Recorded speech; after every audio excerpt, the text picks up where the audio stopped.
All right, ladies and gentlemen, we are live. It is I, A and J, and we are here for Broncos-Chiefs. Merry Christmas to all of y'all out there. Give me just one moment. I'm gonna be right with you. We do have the offense out, starting off, of course. Second and one, Bo in the shotgun, and the handoff looks to be RJ, and picks up the first down and a little bit more. But yeah, I'm just getting things together a little bit here, real quick. I'll be right with y'all in just a moment or so. Just bear with me. I thank you for your patience. And again, Merry Christmas to y'all.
right, ladies and gentlemen, we are here. What's going on again? Merry Christmas, Happy Holidays to all of you out there tonight. Wonderful Christmas night we're all having tonight, I'm hoping. But nonetheless, yeah, we're definitely pretty much in the mix of things. Broncos are on a drive right now, and they have 3rd and 1.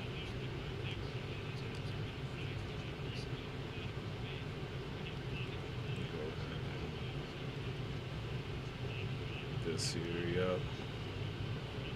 So 3rd and 1 on the Kansas City 15. And they run a sneak, which is very much successful. My goodness. I mean, talk about smashing your way through. That couldn't have been any easier right there. And I gotta say, these pretty much all whites are just amazing to look at right now. I don't know that I've seen a combination look this. I mean, it all comes together just so well, and it's so appropriate for Christmas too. But nonetheless, of course, I'm your man A&J. How are y'all doing tonight? Hopefully y'all had a wonderful Christmas day. As we've got 1st and 10, Denver on the Kansas City 14. Handoff is to RJ, and he's actually able to gain a yard. And looks like Tranquil is there on the stop. Yep, it's definitely Tranquil.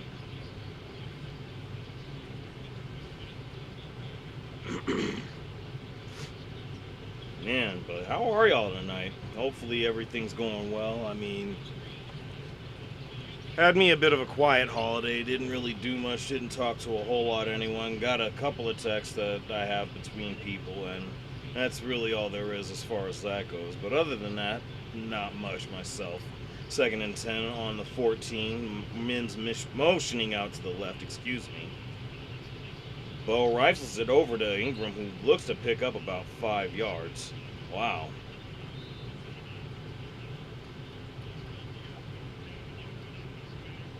They're actually working the clock pretty well. They've already gotten through half of the first quarter already. And wow. I just found out before the game started that the Broncos are actually without Luke Wattenberg. Alex Forsyth is actually starting in his place. So going to be really interesting to see how that, how that ends up working out. As of course we remember from last season the blocked field goal, which of course he wound up allowing to happen out there in Kansas City. But things are entirely different this time around. I mean, already taking care of the Chiefs back at home, and of course it seems the Broncos are going to have their first drive in with a field goal. But nonetheless, of course, Broncos definitely successful in their outing previous against Kansas City when Mahomes and the Chiefs were a little bit more intact. Obviously tonight they are without Patrick Mahomes with the ACL tear, and of course they're actually without their backup Gardner Minshew, and now we're getting ready to see Chris Olodokun, which I really had no idea he existed until about the other day. But yeah, gonna be interesting to see how they actually hold up here. Just wild knowing that the first drive is gonna end in a 3. Not terribly surprising there, but is what it is.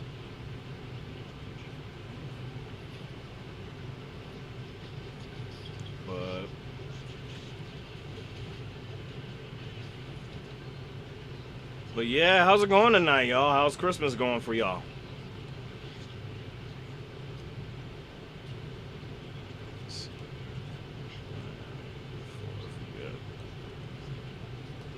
Mute.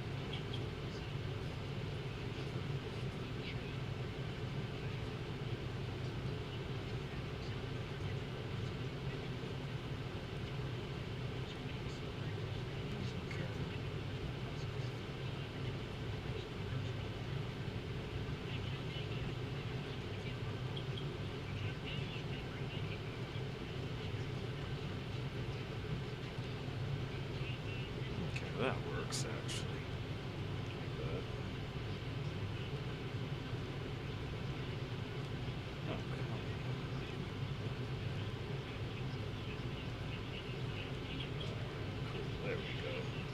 Alright, now that we got all that situated there.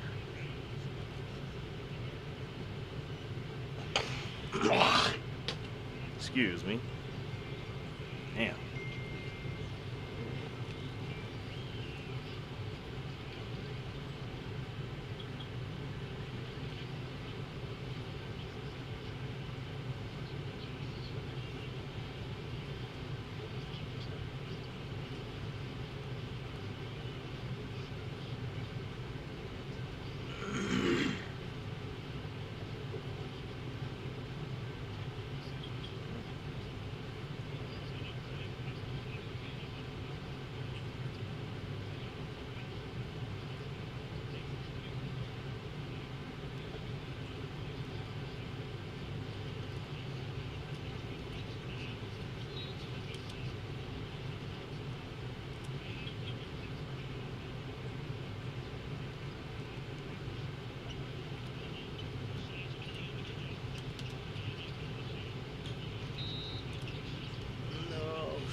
Oh, hold up.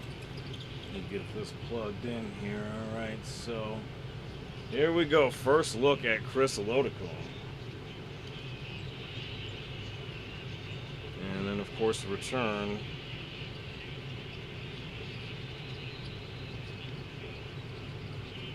Gets to about the 25.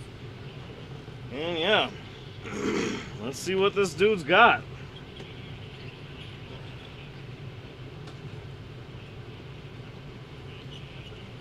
I mean, just real interesting to see. They got to go to the backup of the backup. That's just wild to think about.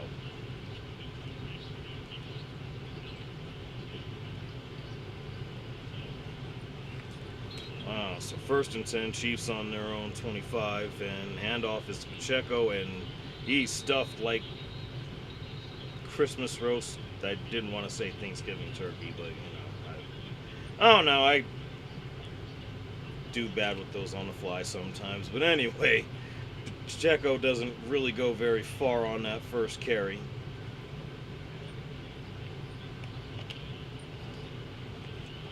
But yeah, hell of a way to make a national televised debut against the number one, or arguably the number one defense in the league, and a lot of your pieces are out. Pacheco actually gets a better go of it the second time around, almost picks up the first. So really interesting to see how this group holds up. They're missing at least 2 of their offensive linemen, if I recall correctly, and I believe Rashee Rice and potentially Tyquan Thornton are out as well, or at least Thornton was questionable. I'm not sure if he's out there. I guess we'll see one way or another. As it's 3rd and 1, handoff again to Pacheco, and he looks to pick up the first one a little bit more. So, correction, that's actually Kareem Hunt. So, at the very least, the Chiefs have their top 2 running backs, so hopefully that'll help them out. But either way, we'll see how it holds up in the long run.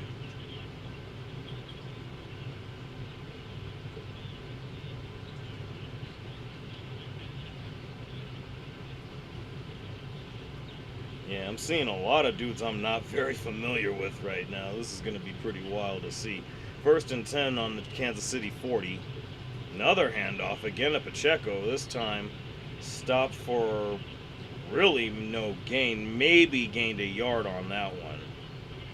I mean, if nothing else, that's going to be a real good way for Kansas City to move the ball, is to run it. As obviously, run the ball effectively, it doesn't matter who the defense is. You're going to wind up having considerable success at some point. So we'll see how they're able to keep that going. 2nd and 9. 4:20 and counting left in the first quarter here.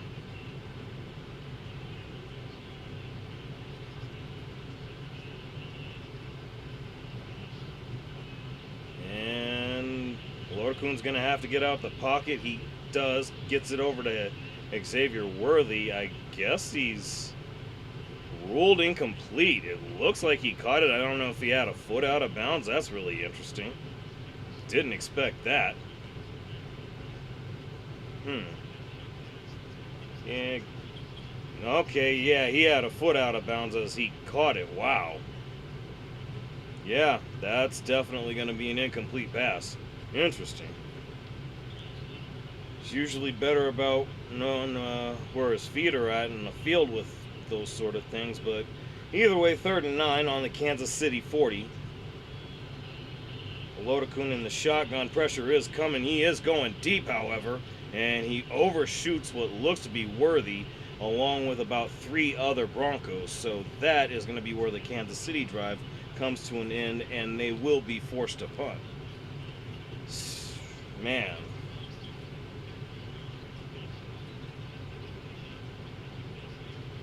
Yeah, I think he certainly tried to overcompensate there. Obviously, um, what is it? Benito and Cooper got there pretty quickly, and he got the ball quickly enough, but he just zipped it out there a little bit too far. But he's going to wind up seeing an awful lot of that throughout the night as the punt is off. And of course, Mims is back. He's got it at about the 11, and he's eluding a couple of defenders. Actually splits a bit of a lane, but is only able to get to about the 19, maybe the 20, as Bo Nix and the offense look to take the field again. Man, I feel like, I don't know if this is going to be a bit of a feeling out process for both sides or either or, but sooner or later you got to figure Denver's going to wind up really letting loose on pretty much well, not everything they got in the chamber, but really a lot of stuff they probably haven't done a lot of. I mean,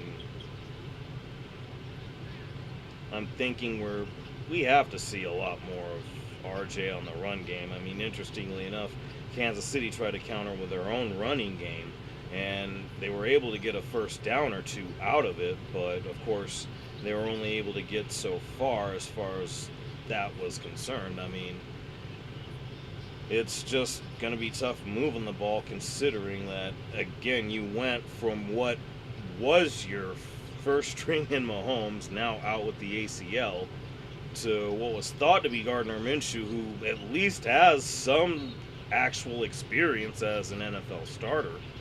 And I really can't say that's necessarily the case for this guy here. He, again, as I mentioned in one of the videos earlier in the week, he got time as Minshew was out with his injury during the Titans game, and at least the numbers that he put up at that point in time were pretty good, but that was really just a sample size, if nothing else, and they were already getting beat to the point to where it didn't seem to really matter anyway. So, I mean, gonna be interesting to see how he holds up against the Denver defense. Maybe he winds up coming through like, I don't know how to describe it. I've been seeing a lot of things recently where they talk about, I guess, one-hit wonder quarterbacks. It was when NFL Network did those top 10 shows back in the day. I'm not sure if they do those quite the same anymore, but they had it to where it was, I guess, a lot of backups that just really erupted out of nowhere, and some of them actually had some pretty successful seasons, but in the long run they just ended up fizzling out. Just, I guess, one-hit wonders, if you will. But yeah, just kind of wild to see how all that has worked out over the years. I can't really go over too many names off the top of my head right now, but maybe this will be one of them, as the Broncos are starting at their own 19. Single back formation. Mims is motioning out to the left. Wow, roll out, and of course he's looking for Mims, but he's unable to hold on. Incomplete pass. But yeah, let's see how Lodakun fares in that particular category, or whatever the case may be here. But yeah, Peyton's certainly looking to open it up here with a lot of different just motions and just again, things that you weren't necessarily seeing at the beginning of the season, as Bo gives a thumbs up to this fool not holding on to the ball. But of course, he's out in a shotgun now, 2nd and 10. Handoff is to Hart. Oh, actually, he keeps it and might have lost a yard. Damn. Alright, not really sure what they were trying to have happen with that, but it's going to be 3rd and long here.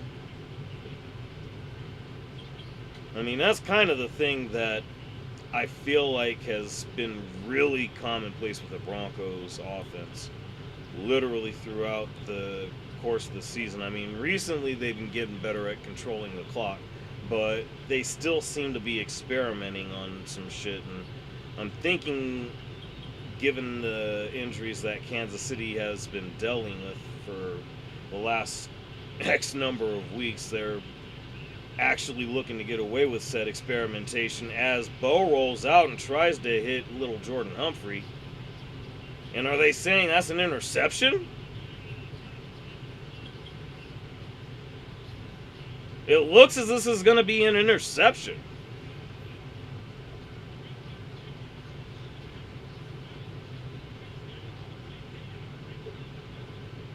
Hold on. See, you can't really see.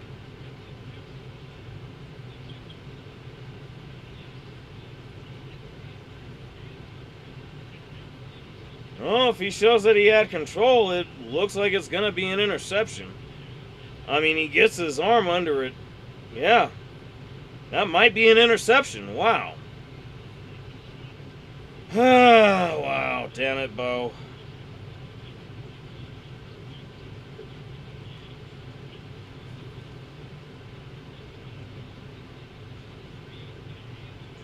Yeah, see, this is kind of what I was saying as far as, like, them looking to experiment with shit here. I don't know that they're necessarily going to get away with that. I mean, while the offense for Kansas City is shorthanded, that's not to say that the defense is shorthanded. I feel like they've got pretty much everyone they can, at least in terms of an all-hands-on-deck situation, as the handoff is to Pacheco, who looks to pick up about a couple of yards. But yeah, I really feel like they just gotta work to where they're just moving the ball, eating up clock. I mean, I'm trusting they're going to wind up finding a way to hold Kansas City to a field goal here. But it's getting to a point to where you kind of got to question whether or not they're playing with their food. And I'm feeling like that's kind of the way this is starting out, to say the least. 2nd and 8. RPO actually, and that looks to be Noah Gray, who actually catches the ball for about maybe a couple of yards or so, 2 or 3 yards. Would be 3rd and 6, so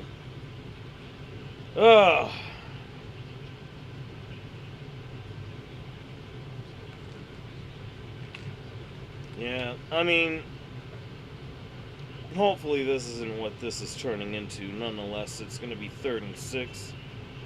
Ball on the Denver 31. Got a man motioning back into the backfield. I believe that's Pacheco. Lodekun gets the snap. Pressure is there.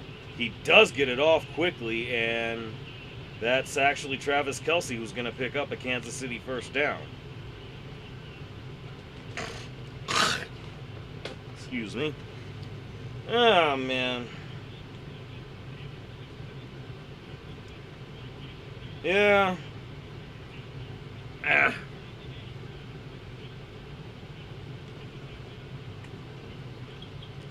Just feels like they're kind of playing with their food right now, but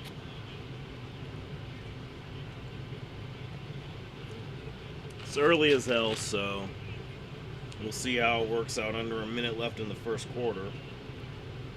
Olodokun gets a snap. Pressure is there, and of course, he has to work his way out of it. Actually manages to scramble for about 4 or 5 yards. And the clock is ticking to 35 and counting for the rest of the quarter. Well, he's doing decently enough, at least. Not making any kind of stupid mistake at this point. We'll see if they're able to capitalize on the mistake by Bo Nix, as it's going to be 2nd and 6 on the Denver 16. Handoff is to Pacheco. He's got a pretty good burst and looks to pick up a few yards. And that'll be how we end the first quarter. So with that, Denver will go into the second quarter with a 3-0 lead. I'm going to go ahead and step away for just a moment. I'll be right back.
All right, we're back, and it seems the Broncos are going to get the stop here.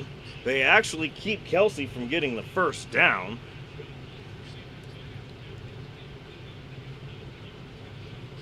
Yeah, as it's going to be 4th and 1. And actually, they're going to go for it. So, see what they're able to do here. Hunt in the backfield. Lodakun in what looks to be a pistol formation. And they give his to Hunt, and he actually gets the first down. Wow. Broncos unable to get the stop after all.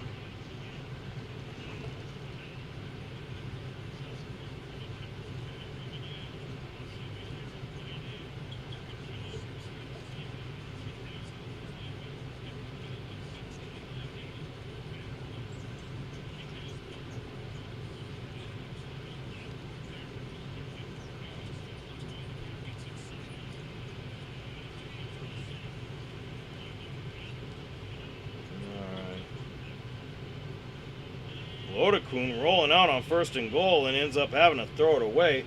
Wound up finding himself in a little bit of trouble. I think that was Zach Allen that was there. Oh no, that was actually Jonah Ellis.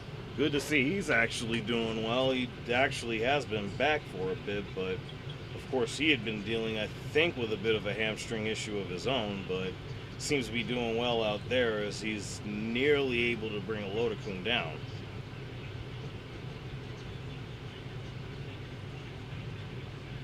Or Olodokun. I guess I've been getting that one mixed up. My apologies. Hand off to Pacheco, and that gets about a couple of yards. And we'll get to about the 5. It'll be 3rd and goal on the 5-yard line.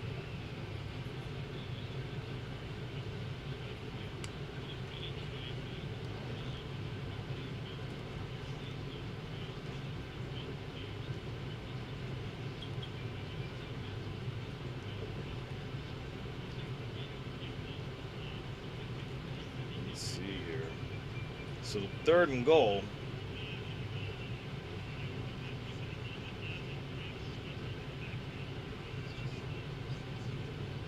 Wow. Okay, wow.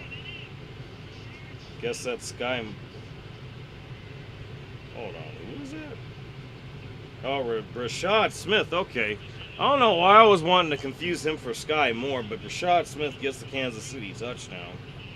Looked like it was Mahomes out there running it, so Kansas City not off to a terribly bad start.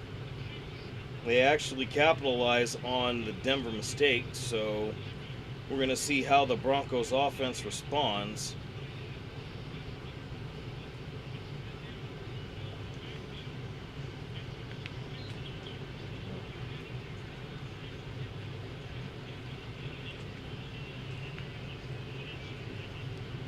Well,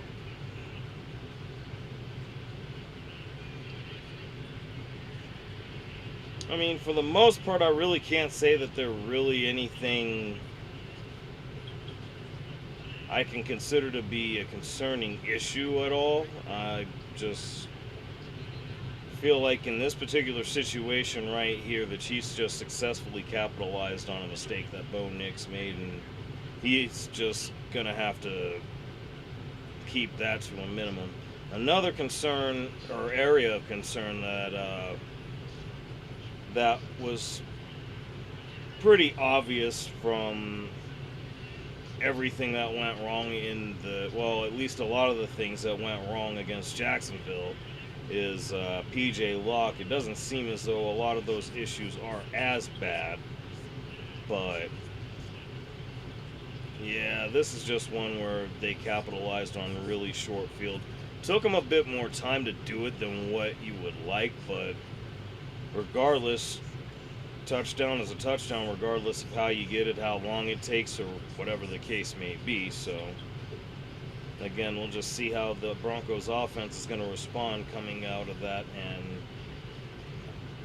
if nothing else, I feel as though defense is still playing pretty well regardless. It's just Bo's just definitely going to need to be better, unfortunately, because that really wasn't very...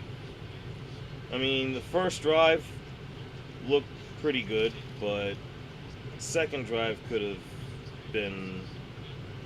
It could have worked out a lot better than what we got. So, yeah, there's that. But, it is what it is.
Texans Chargers.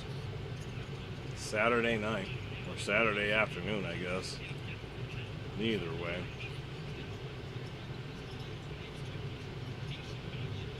Oh, look. Taylor's in the building. How sweet, y'all. It's Taylor Swift. Anyway. Kickoff to the Broncos is received. That's Bidet, and he actually gets to about the 34, maybe the 35-yard line. Nice return by Tyler Bidet. All right.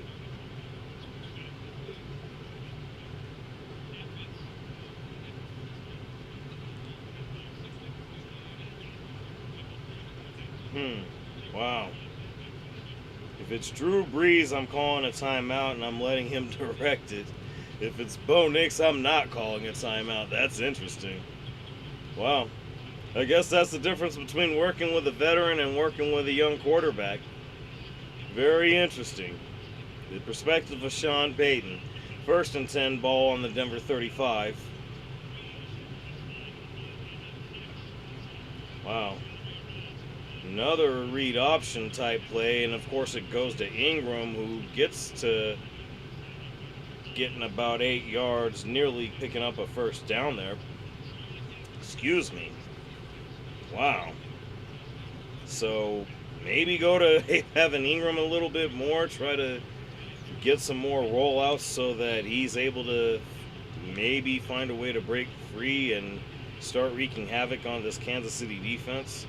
I mean, even though you got Luke Wattenberg out, you still got Ben Powers back, so most everybody outside of Forsyth is intact. Handoff is to Harvey, and he picks up the first down and a little bit more. That's going to be another thing. Let's keep going to RJ, or wait, nope, that's actually Adam Prentice. Even still, let him get some power runs out of some fullback dives and just wear these motherfuckers down. I mean, I don't see any reason to mess around with it like that. RJ in the backfield on the single back formation. Play fake. And he actually, dumps it off, but RJ's not able to hold on to the ball. I mean, I like the thinking behind the play calling. It's just execution does need to be a little bit better. And I like that they're not experimenting so much as it seemed to be on that previous drive.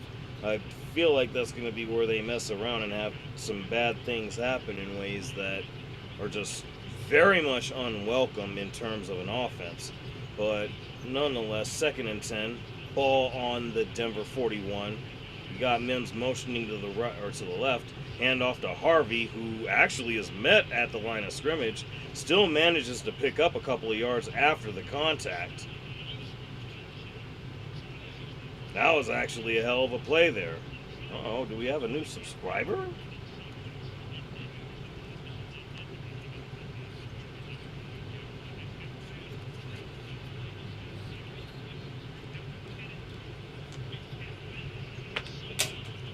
We might have a new subscriber in the building. Let me go ahead and check that. 3rd and 8, Bo's in shotgun. I'm not sure who he's got beside him, but he's got a running back of some sort. Prentice, and of course he steps up in the pocket, looks to find Sutton, but Sutton is unable to hold on. So the drive is going to stall out, and of course the Broncos are unfortunately going to be forced to punt. Definitely not what we wanted to see on a drive where Kansas City just came through and found their way into the end zone.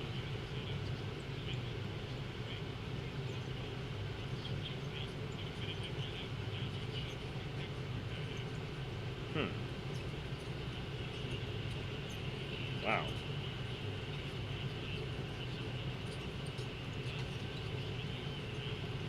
That's weird. Got a new subscriber. I'm not sure who it is, but right on. Thank you for coming through. And of course, the punt is off. That is Breland who actually gets it and only manages to get about maybe 8 yards or so.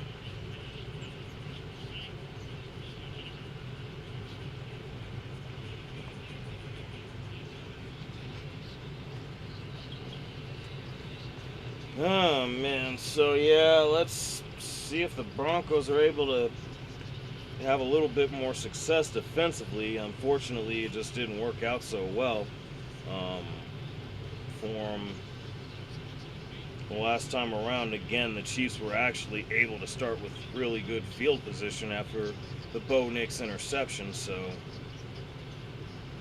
uh, let's see where we go from here on that. That's about all I know to say.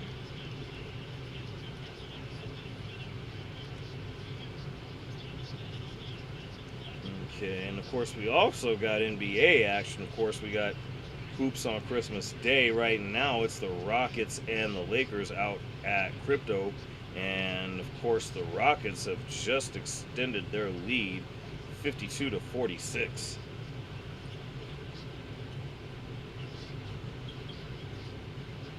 Luka's got the ball, step back, tries to get it over up Durant and is unable to knock it down. Thompson looks to kick out. Is that Shepard up? Dishes it off. We got an and one situation here. Wow.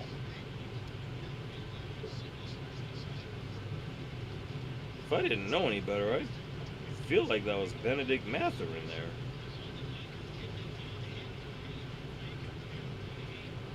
Wow.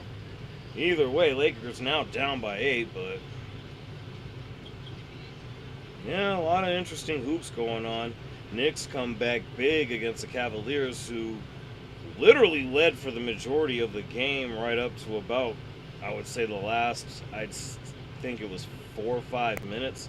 And Knicks just pulled within a couple of possessions, and little by little they just ended up taking the lead. And Cleveland actually got it pretty close again, but Knicks still come away with the win. That was a really fun game to watch. I didn't really pay much attention to any of the other ones.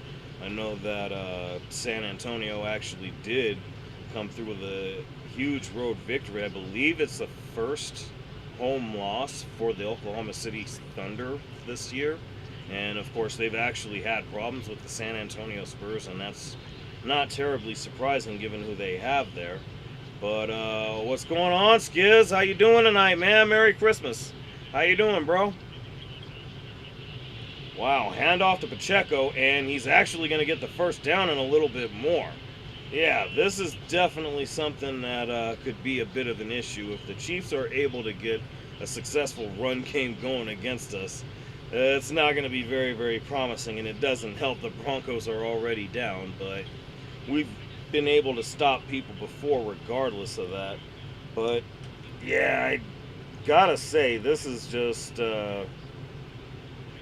one of those situations where I feel like we should be doing a little bit better than what we've been seeing here tonight. And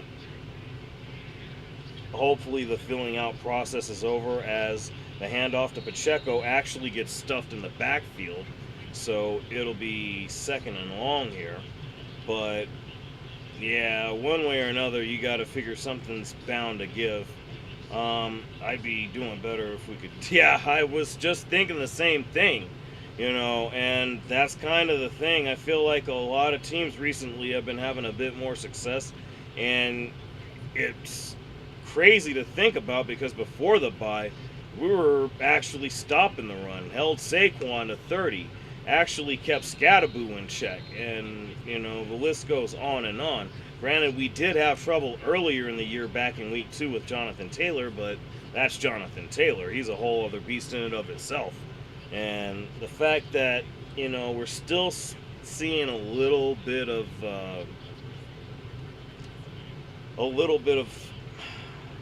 I don't know if it's a lag or whatever you'd want to call it, but there certainly is something to be said about how things just need to come together a bit better. It doesn't help that we don't have Dre, of course, out with a hamstring injury, so we are certainly going to be missing him tonight as Olodokun actually goes for a slant out to Hollywood Brown, who looks to pick up about 7 or 8 yards. But yeah, I just feel as if that's something that we're going to have to find a way to do better at containing, because we're really going to have to deal with it when it comes to next week and that season finale against the Chargers. And really and truly, even if the Broncos are able to win tonight, it would help if the Patriots actually lost to the Jets. And Kansas City is actually punting on 4th and 3 now. And of course, Mims is back. It's actually a fair catch. There is a flag down as the ball heads right into the end zone. Let's see what the penalty is.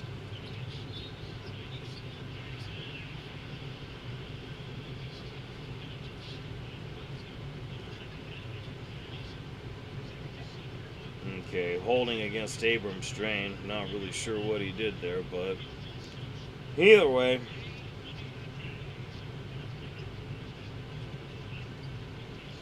Oh, man. So how's your Christmas tonight? How's your Christmas there, Skiz?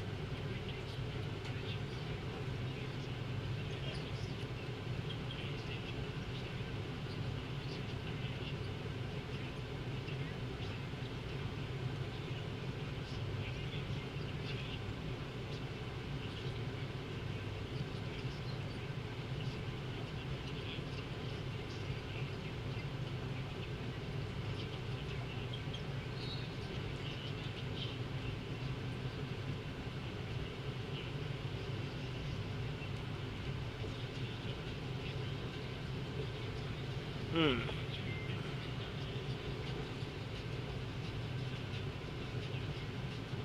Yeah.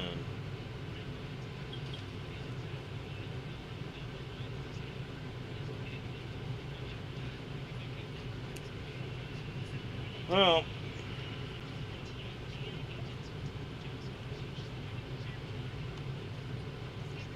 go ahead and check something here, really.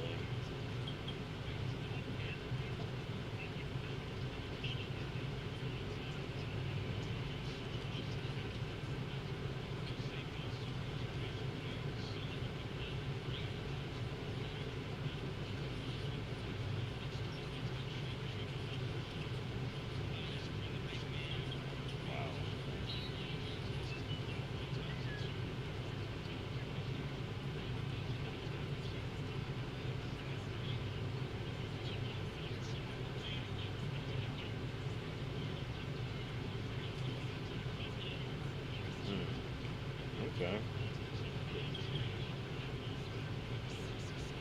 Interesting release for CFP for cutting them off.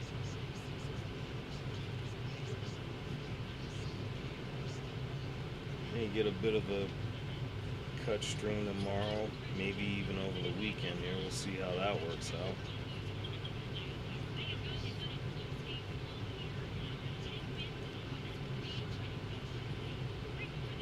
Oh, shit.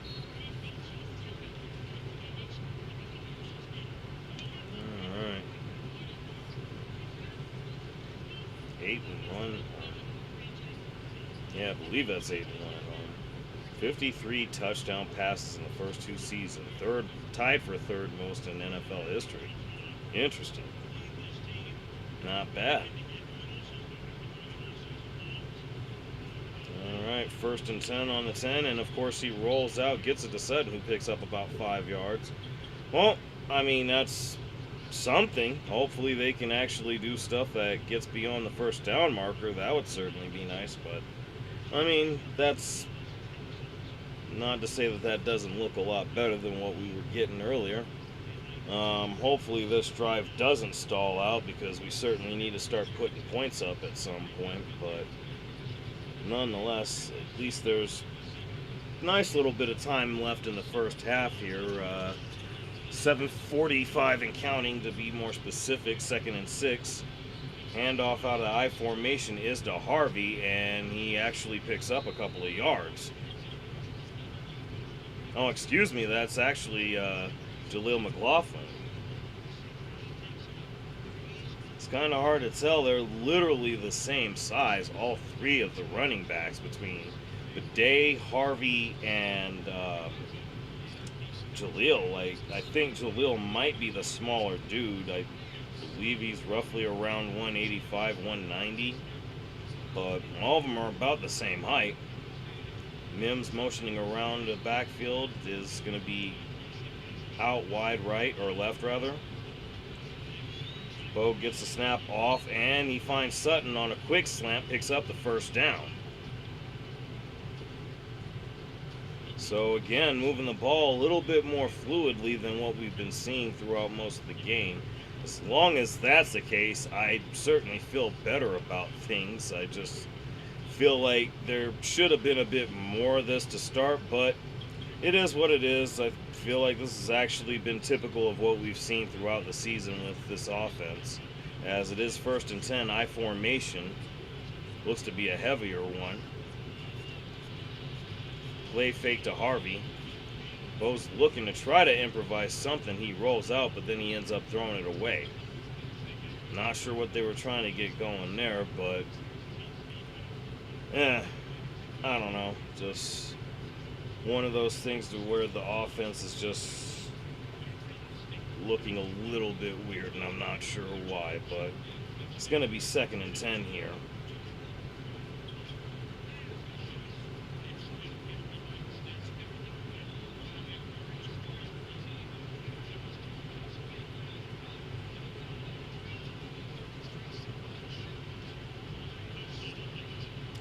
Single back formation. Franklin motioning out to the right, dumps it off to Harvey, and he actually picks up about 4 or 5 yards. Respectful little screen type play, excuse me. But of course, the good thing about this is that this is actually working clock, and hopefully, little by little, this will be enough to wear down the Kansas City defense. And I feel like that's something that they should be able to do one way or another. I mean, a lot of their dudes are still mostly intact as far as I know defensively, but doesn't mean that the Denver offense shouldn't be able to have some successful against them. 3rd and 6. Bo rolling out and is actually going to scramble and will pick up the first down and more. Gets to about the 44-yard line. So, yeah, certainly liking to see a little bit more of that. I mean, you can't go wrong when you have Bo Nix using his legs. I just feel as if we certainly haven't gotten as much of that as we would like, but, you know, it is what it is. Not going to complain too much about that. But, yeah, good to see as he's able to pick up the first down there.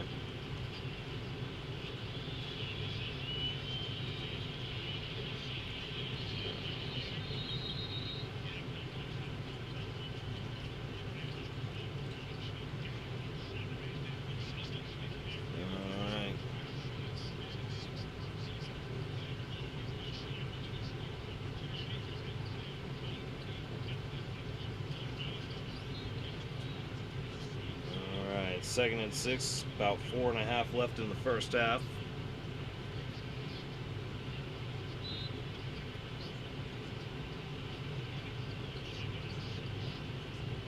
Shotgun formation, Mims motioning out and actually doing things out of the backfield, picks up the first down. Wow, okay. So yeah, we're starting to see a bit more of the serious stuff here from Sean Payton. Gotta like this right now.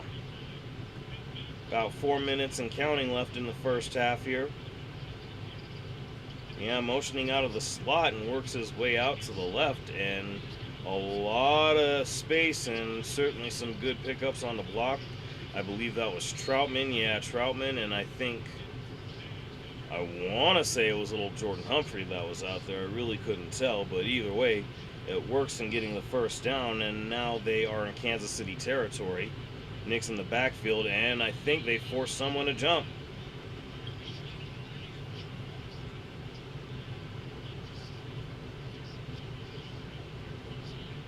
Seems to be a bit more discussion. Okay. And it's going to be a false start against Denver. So it's going to be 1st and 15. That's actually going to move it slightly back into Denver territory.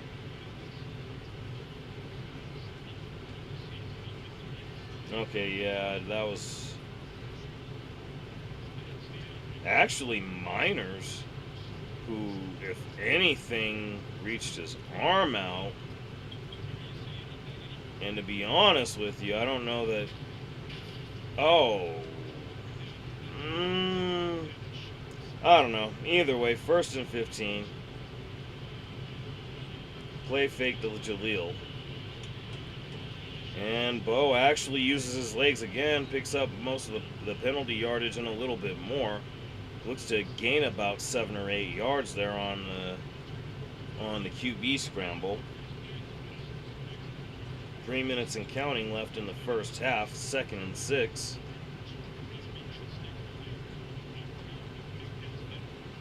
So, yeah, if nothing else, they're working the clock very, very well.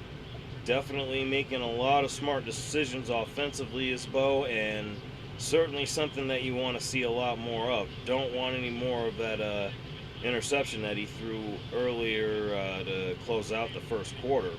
But again, 2nd and 6, and the delay is to Jaleel. He gets close to the first down marker, picks up about 5 yards on that one. So yeah, Broncos definitely mixing it up pretty well with a lot of nifty stuff in the passing game, some runs, uh, picking up little little chunks here and there. I mean, not necessarily breaking anything as of yet, but still doing enough to actually run the clock as it's going to go down to the 2 minute warning. So it'll be 3rd and 2 out of the 2 minute break. I'll go ahead and step away very briefly and I'll be right back.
My fault, I just realized I didn't have my microphone unmuted. I don't know how the hell I pulled that off. Either way, I'll see y'all in a little bit. My fault.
right, y'all, we are back for the start of the second half.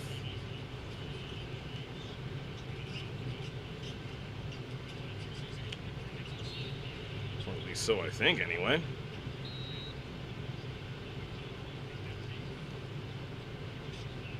Yeah. Well, it's a set to kick off, so yeah, I'm thinking we got to be starting the second half. Yeah, kickoff is off, so I certainly came back in time, that's for sure. I mean, damn, that's crazy. Okay, now I think shit's updating, I think. Let me see.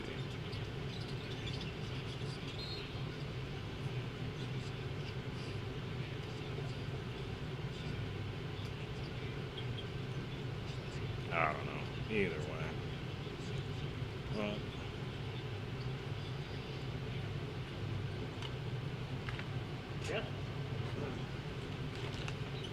all right, Chiefs with the ball, and they're actually starting in good field position on their own 37. And the handoff is Pacheco. He's actually not going overly far. Actually manages to pick up about 3 or 4 yards. Didn't seem like he was getting a whole lot, but he actually managed to fight his way through quite a pile there.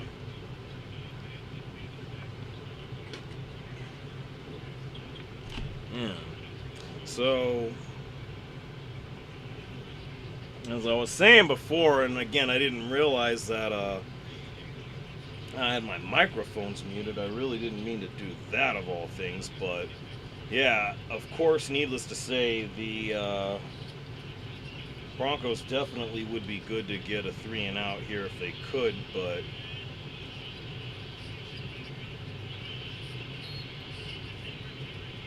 wow. And as I say that, the Chiefs actually pick up a pretty big first down here.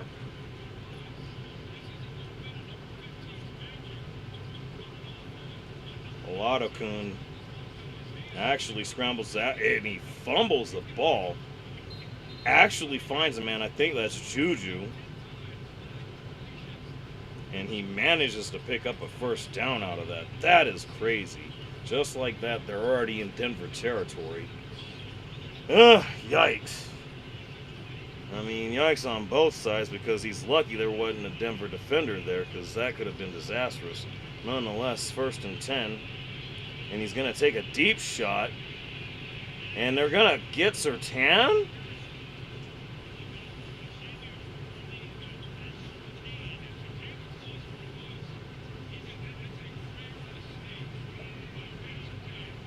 Wow, they're going to get him on a pass interference. Wow.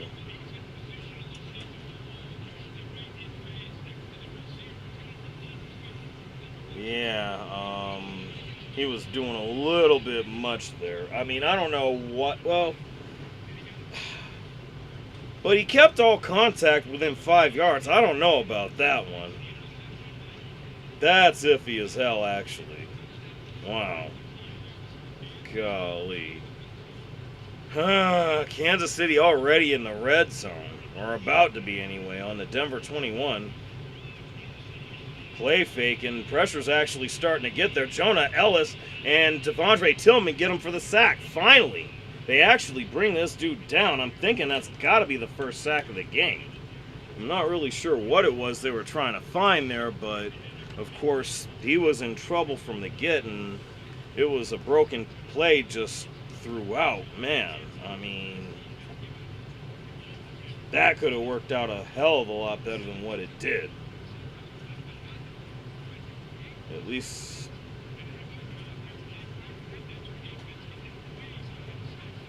I don't know. I'm not even sure how I meant to say that, but nonetheless, 2nd and 19, ball on the Denver 30. And of course, he gets it over to Hollywood Brown, but it's actually a little outside of his reach. 3rd and 19 now. So at least the Broncos are not letting them get into the end zone all too easily here. I mean, I'm kind of alarmed at the fact that they were able to move the ball as effectively as they did. I mean, Andy Reid seems to have found a way to have this guy well prepared, at least well enough to where he's actually making some things happen at this point, but let's see if it doesn't stall out here. 3rd and 19, ball on the Denver 30, and pressure is coming. And he dumps it off for a receiver screen to Juju, and of course he's going to lose yards. So that's going to take him out of field goal range, and I imagine they're going to bring out the punting unit. So, oh no, it's actually Butker. They're going to go for the long field goal here. That looks to be out of his range, but I guess it's in there, so he's out there. Oh, it's a 53-yarder. Never mind. I thought that was a little further back than that, but nonetheless, 53-yard field goal attempt by Harrison Butker. A little bit breezy tonight in Kansas City. Field goal is up, and it is through. So the Chiefs will extend their lead to 10-6 as the Broncos keep them out of the end zone to start the second half. And I'm not going to be really all that mad about that because, wow, he narrowly kept it in there for one. But more than anything else, even for the fact that the Chiefs were able to move the ball the way they were able to move it, it's not anything we haven't seen before. And of course, they were able to hone in. They actually found their way to getting pressure on Oladokun and ultimately brought him down, especially between Tillman and Ellis. Hopefully we can see a lot more of that. It's a little surprising that we haven't gotten more of that, being that Denver is the leading team in sacks this season. I'm thinking it's got to be upwards of 50 to like the high 50s to the low 60s or something. Let me double check that here actually.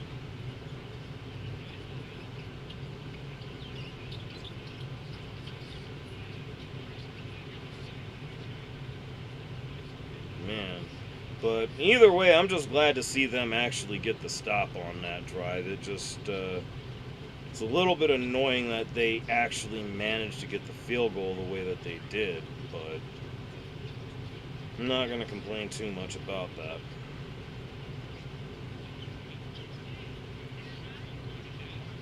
I'm trying to find the defensive stats. Okay, there we go. Yeah, that's literally the only sack of the game, and it looks like it was actually Tillman that got credit for it. First sack of the game for the league-leading team in sacks. Let's see here. And let's just get to really looking at this again to put this into perspective real quick, but let's see.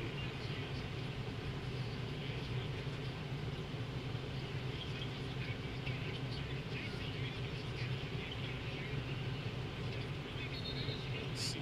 Whoa. Just trying to get to. Alright, yeah, we just want that category right there. Of course, Benito leading the team with 12.5 sacks, 63 total sacks right now. That's number one in the NFL.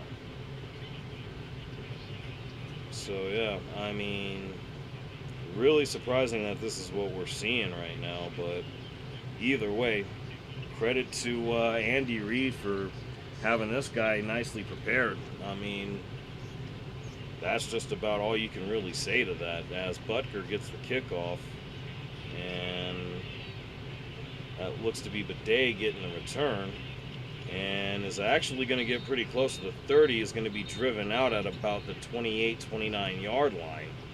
But yeah, honestly, and this is what I was wanting to say earlier, I was saying this going into halftime when I didn't realize my mic was muted. It would be nice for the Jets to pull an upset here and actually work out as a spoiler. I mean, just keeping as much distance between the Patriots would be very, very ideal. I know that Denver's going to own the tiebreaker no matter what, but I'd rather have at least that cushion, and that way we can ensure not only the number one seed, but of course, obviously the home field advantage. 1st and 10, Denver on the 28. Handoff is to RJ, and he's met in the backfield, but he fights through it and manages to pick up about 5, maybe even 6 yards there. Very strong running there by RJ, as he's actually little by little getting better in his power running game. And even better than that, he's also been really good in pass protection as well. So I think a lot of things that a lot of people were worried about, where he was concerned coming into the season, that seems very much addressed and then some. He's certainly got a bright future out here in Denver. 2nd and 5, he's in the shotgun with Bo. We got Franklin motioning out to the left. And he zips it over to Court, and he actually gets the first down. So Broncos moved in a little bit more fluidly again like they did on that last drive in the first half. It's just a matter of they got to get in the end zone at some point because the defense is actually holding up its end of the bargain. The only reason for the Kansas City touchdown, again, goes back to that interception, that costly interception that Nix threw towards the end of the first quarter. So we got 1st and 10 right now, ball on the 39-yard line. We got strong I formation, and of course the handoff is to Jaleel. He actually finds a hole and is going to pick up a good 6 or 7 yards on that play. Denver running the ball rather effectively on this drive. It's things you'll love to see. I'm certainly not going to complain about that. I mean, for as much of an issue as what we were having with stopping their run game, now they got to deal with ours.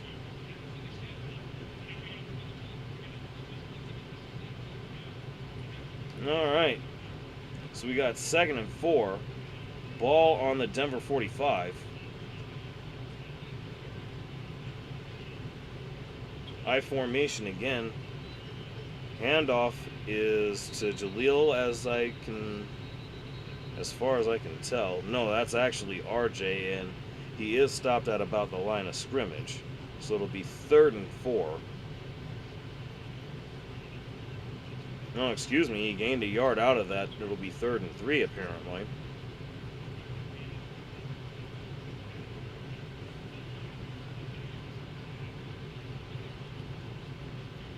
All right, 3rd and 3. Bo dropping back in the shotgun, got Mims and Harvey in the backfield with him. And he zips it off. That looks to be Troutman, picks up the first down, and they are past midfield. Broncos moving the ball very effectively. Troutman got pretty well open up the middle. And yeah, that was a very soft spot in that coverage. Bo was able to pick that one apart very easily. It'll be 1st and 10, ball on the Kansas City 43. Empty backfield now. And Bo's making adjustments on the line. He's seeing something. He's probably going to take a shot. He's scrambling out. He actually does find Ingram, and he bobbles the ball, picks up the first down and a little bit more. There is a flag on the play, however. Let's see what happens here.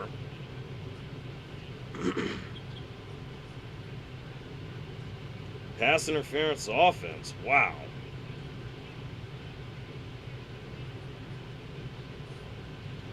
So they're going to get Ingram on the OPI.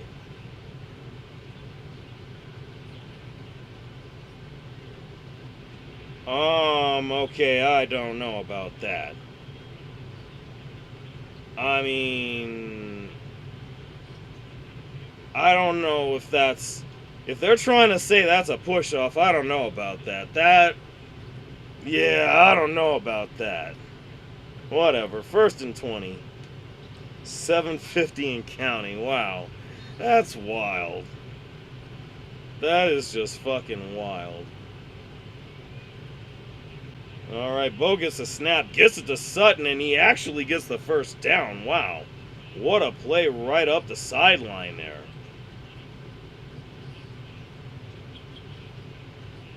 But either way, yeah, that's going to be a Denver first down. And that's going to be literally the biggest play for Court this game. And again, Broncos starting to have their most effective drive of the game so far.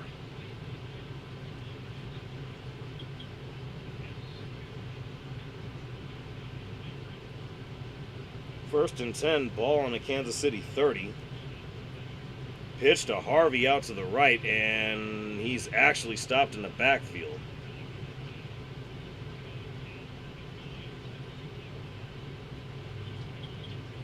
It's about the only negative play on the drive so far, outside of the penalty.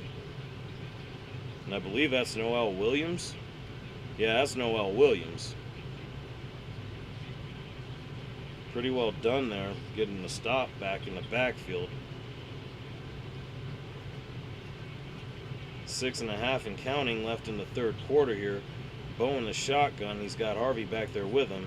Franklin motioning out to the left. And he dumps it off to Harvey, who picks up the lost yardage and then some. Almost picks up the first down, actually. It's going to be third and short with 6 minutes and counting left in the in the third quarter. Broncos, again, their most effective drive of the game, and it's honestly not even close. Nice broken tackle. Connor not really wrapping him up. Tranquil actually had to push him out. I gotta say, Forsyth is actually doing a pretty damn good job tonight. He's certainly come a long way from that mishap last year out in Kansas City. He's actually having a hell of a game. Third and 2, Bo gets it out to Franklin, and he's gonna have enough for the first down. So yeah, Forsyth actually looking really good tonight, filling in for Wattenberg. Of course, out on IR. I'm not sure what the exact injury is. I didn't find out about that again until right before the game started. And of course, that's certainly unfortunate, but I mean, outside of the fact that Chris Jones was able to get to Bo Nix even though the throw was off, really good job by Forsyth tonight so far. First and 10 on the Kansas City 19 right now. You got Troutman motioning back and forth. And of course the handoff is going to go to, I think that's Jaleel. Yep, that's Jaleel picking up about 3 or 4 yards on that play.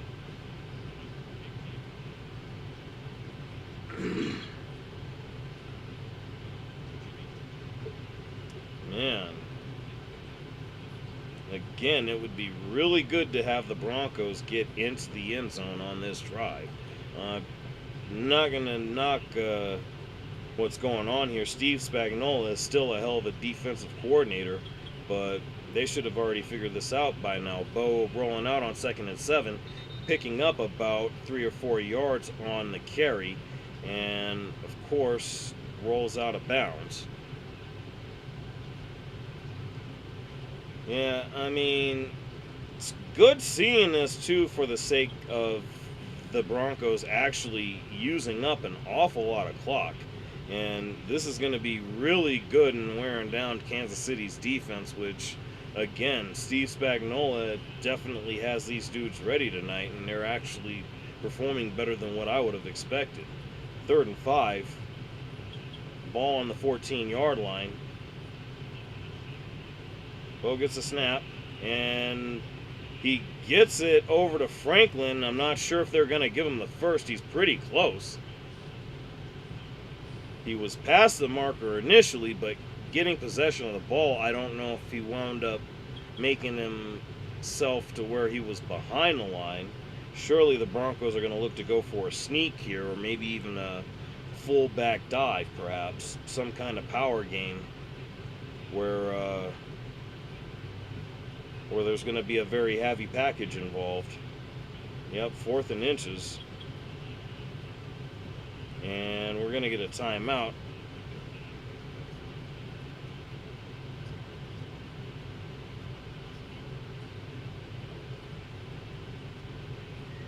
And that's going to be Denver's first timeout.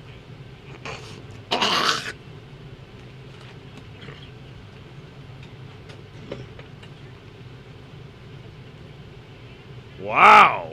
Are they actually challenging? Because if that's the way I'm seeing it, I think Troy's got the first down. because he looks to have possession and he's past the marker.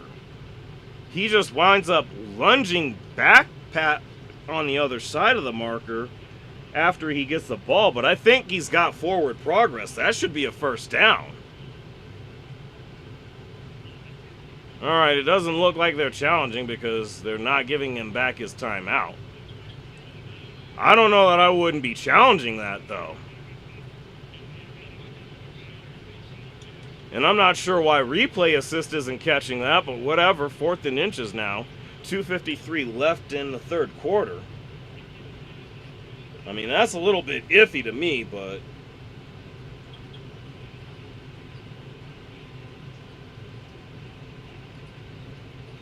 we're going to see if they don't try to draw him offsides. I imagine they're going for the sneak here. Yeah, they're going for the sneak, and they're getting it. That was almost too easy.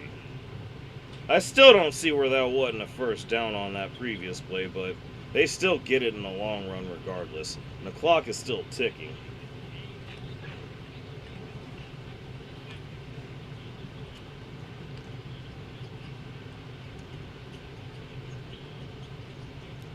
Yeah.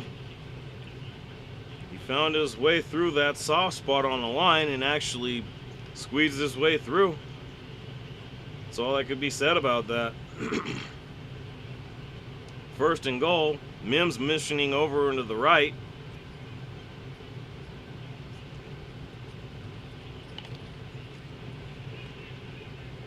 Bo calling out adjustments on the line.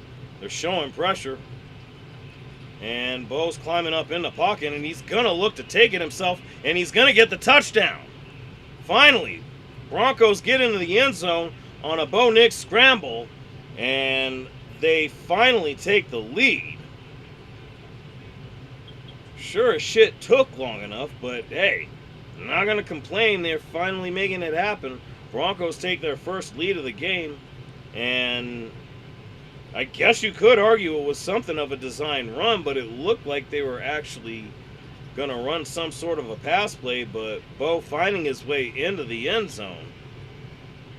And with the extra point, they will take a 3-point lead. And the extra point by Lutz is good. So the Broncos, with 1:55 left in the third quarter, have gone up on the Kansas City Chiefs 13-10. And as they take a commercial break, I'll go ahead and step away for a little bit, and I'll be right back.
back here, and of course,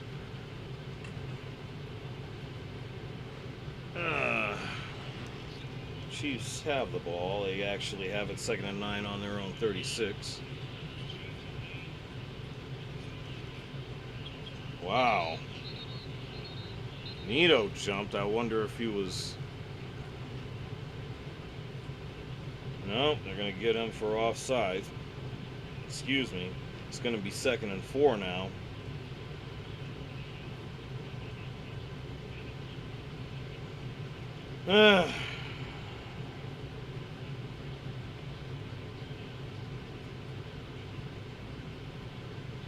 Wow. Nah, whatever. Anyway, 2nd and 4.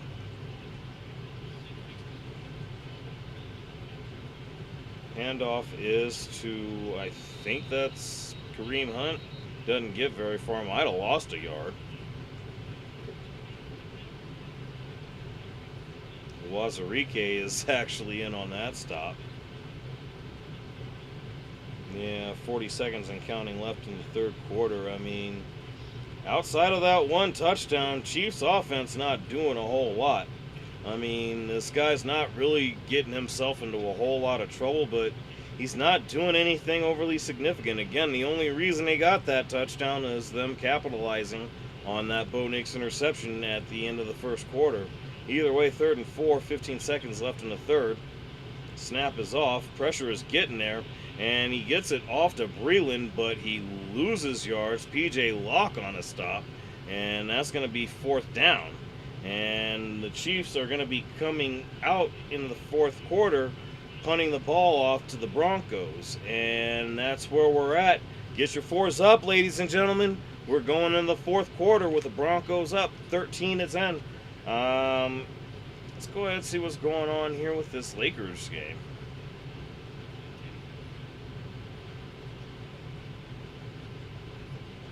Okay, we got the Avatar commercial.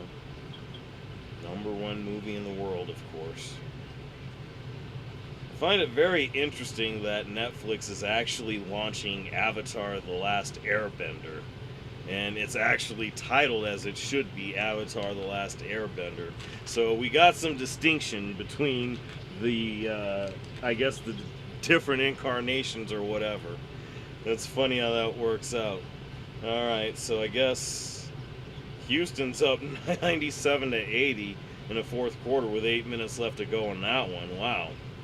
Guess that one wasn't very, very competitive at all, or at least doesn't seem like it is to this point.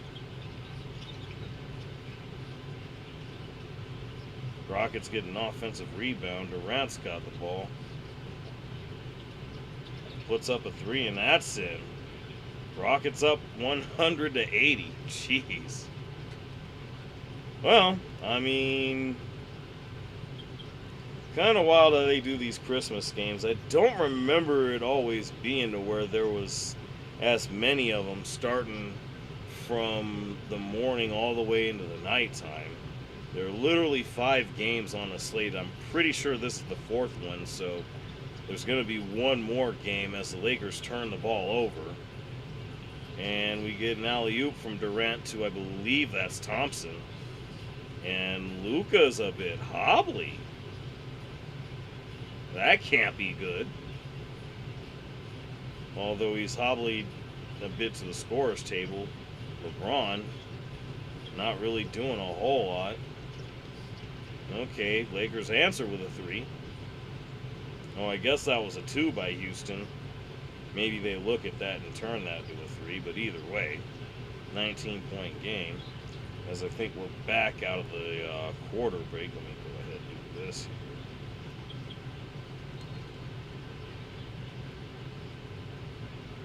Alright, so, no, it's still commercial break. But either way.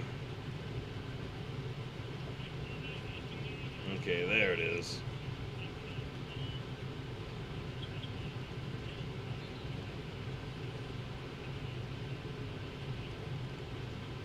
Right. So, start of the fourth quarter, Kansas City set to punt here. as the ball is on the Kansas City 39. Really interesting to find out that they're gonna actually be moving from this stadium to a stadium on the other side of the state line between Kansas and Missouri. And I honestly had no idea that Kansas City was actually on that border. That's really, really wild to think about, because I always at least had some idea that there was a Kansas City, Kansas. And of course, obviously, Kansas City, Missouri has been the home of the Kansas City Chiefs for literally half a century, ever since migrating from Dallas originally as the Dallas Texans. But yeah, it's just really wild to think about. They're getting a new building on the other side of the state line, and a lot of fans in the Missouri side are hurting. I mean, I never really understood or had any idea how the dynamic of that worked per se. Again, I didn't realize that all of that was literally straddling that border, that state border between Kansas and Missouri. Like, that is incredibly wild. But man, the state of Missouri is literally just a baseball state once again. I mean, there's no ifs, ands, or buts about it. That's really, really wild to think about.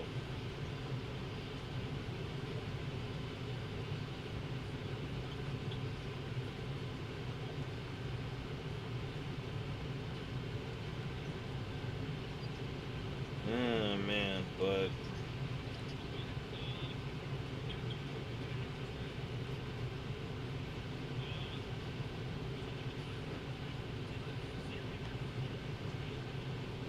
me see. There we go. I don't know why I have to look for that to actually keep up accordingly. Oh, wow. The Madden movie, Thanksgiving 2026. Okay. So they finally got that set. Good to know. Good to know. Hmm. That's pretty interesting. Well, either way, Denver with the ball on their own 20, 14-41 left in the game here.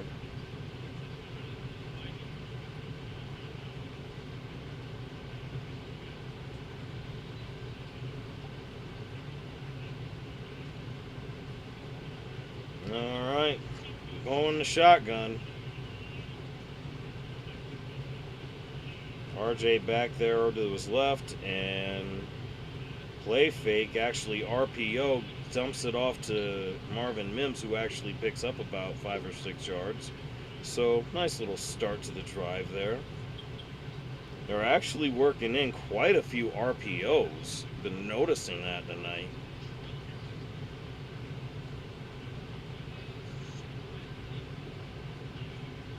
Yeah, even if it's forced at that center, I still love the fact that the O-line is largely back intact the way that it should be. 2nd and 4. And he actually takes a fade shot to Sutton, but of course there's contact. I don't know why there isn't a flag, but either way, incomplete pass. It's going to be 3rd and 4.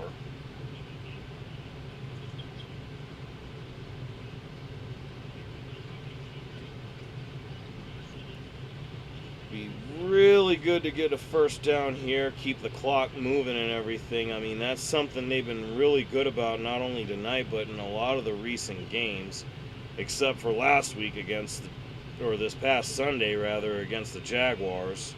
But they seem to have recovered very nicely from that. It's 3rd and 4. Gets it over to Michael Bandy, who actually gets the first down and a little bit more. It's interesting. I didn't realize he'd actually be in the... Well, I forgot. Of course he'd be in the lineup with Pat Bryant out with a concussion, but good news is he'll likely be ready for the Chargers game, and that's going to be very important. Again, getting him back and hopefully getting Dre Greenlaw back in the process would be absolutely huge. As I understand it, we managed to get Justin Strnad back. I haven't noticed him as much, but if he's out there, that's certainly great to have him out there as well. And yeah, just getting down the stretch, like I said, it would be great to get a little bit more breathing room from the New England Patriots. That way we can at least lock down the number one seed, and that way be able to rest everybody through that bye week of the playoffs.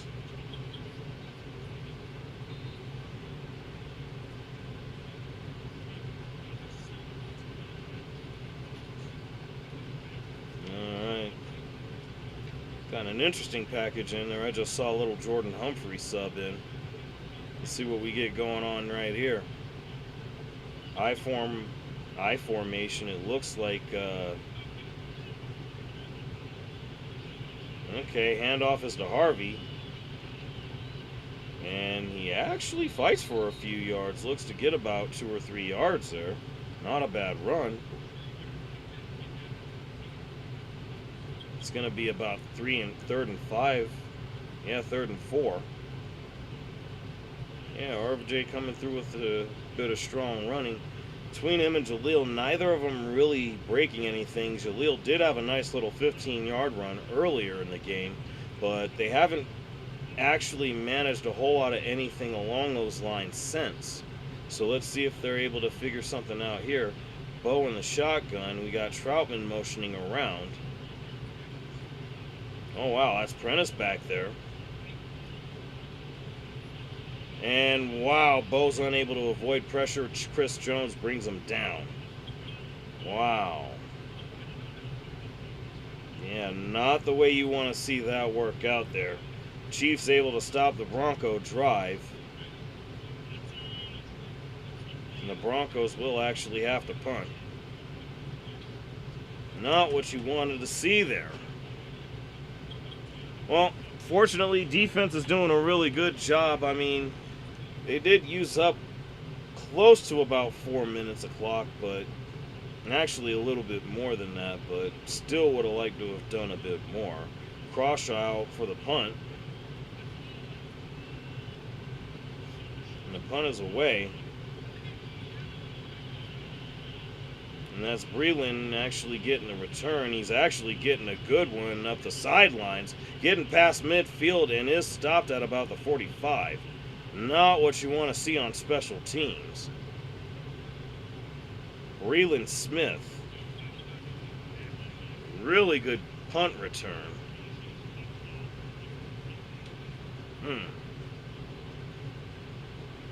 Wow.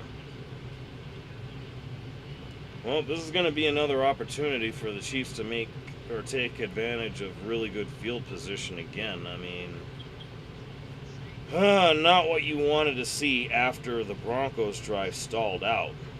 Good news is, ever since that initial drive where the Chiefs got into the end zone, they haven't really been doing much offensively. Hopefully they can keep them from getting a whole lot of progress. I mean,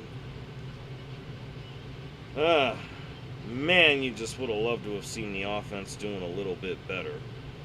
I mean, it doesn't feel like there's really all that much of a drop-off from Wattenberg to Forsyth, but I don't know. Like, there are just certain things that just don't seem right at times. I'm not really sure what it is, but again, and as I said before, it would be nice, whether it's RJ or Jaleel, for one of them to break a big run again, because I think that would go a long way, and especially, of course, leading to more Denver scores. But no, we'll see how the defense holds up on this drive first, as Lakers are trying to fight back. Scores 111-89 with 2:40 and counting. Doesn't seem like a comeback is going to be overly likely here, but stranger things have happened, and as they say in the commercial with Kevin Hart and Shaq, no lead is safe in this NBA, and it certainly isn't. Kevin Durant with a strong stat line. I saw 25 points and 9 assists, and of course, obviously he's going to be looking strong, leading the Rockets into a pretty competitive matchup against the Lakers. But yeah, Rockets getting the better of them tonight. All right.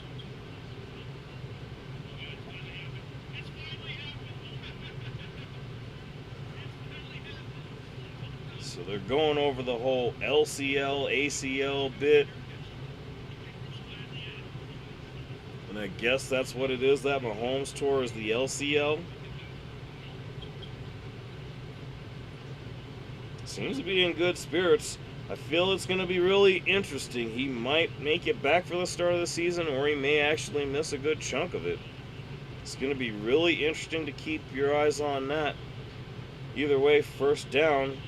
Chiefs on their own 45. There is pressure, but dude gets away from it as he actually dumps it off to Juju, who's pretty close to the first down. They might actually give it to him.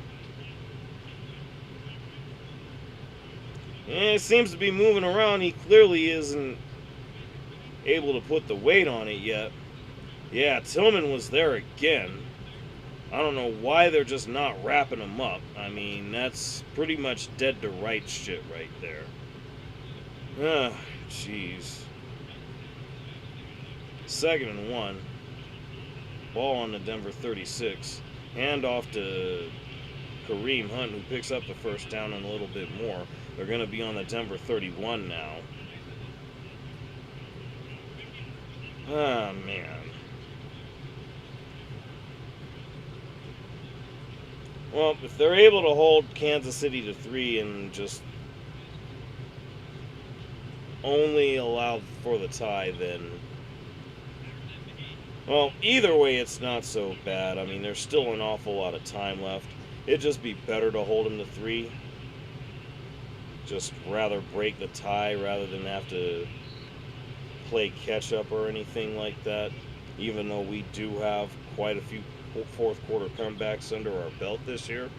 But I'm just kind of bored with seeing that at this point. It just needs to be one of those situations where we're able to control it, similar to how we wound up controlling the game. And Kareem Hunt looks a little bit shaken up as he comes out of the game.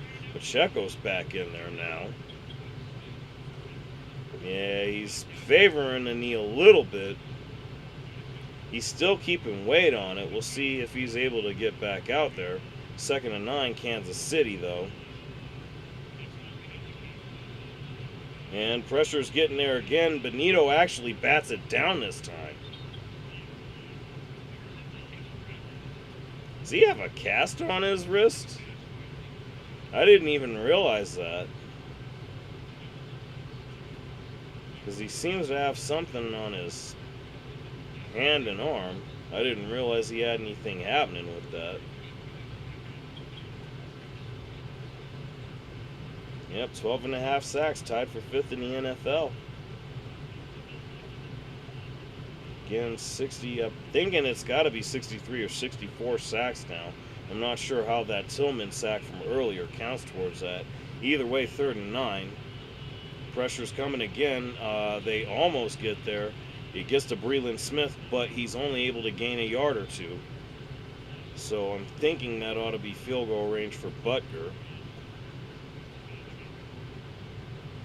Yeah. And Butker's out there to look to tie the game. So really the best case scenario, and that ends up working out. Broncos will hold them at least to 3.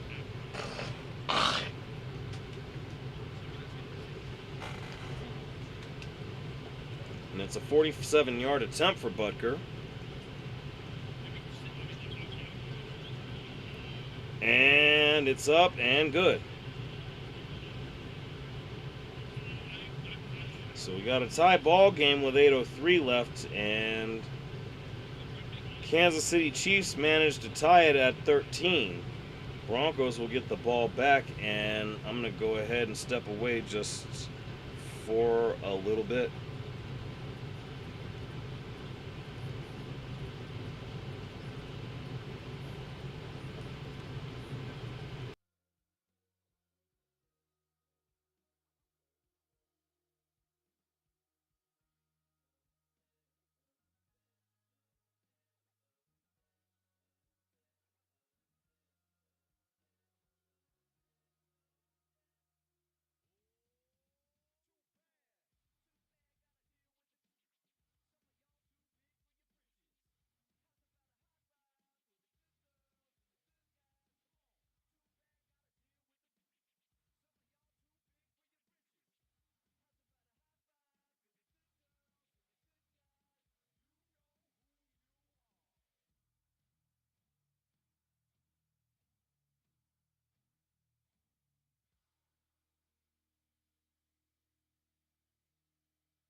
back. And again, we got a tie ball game now.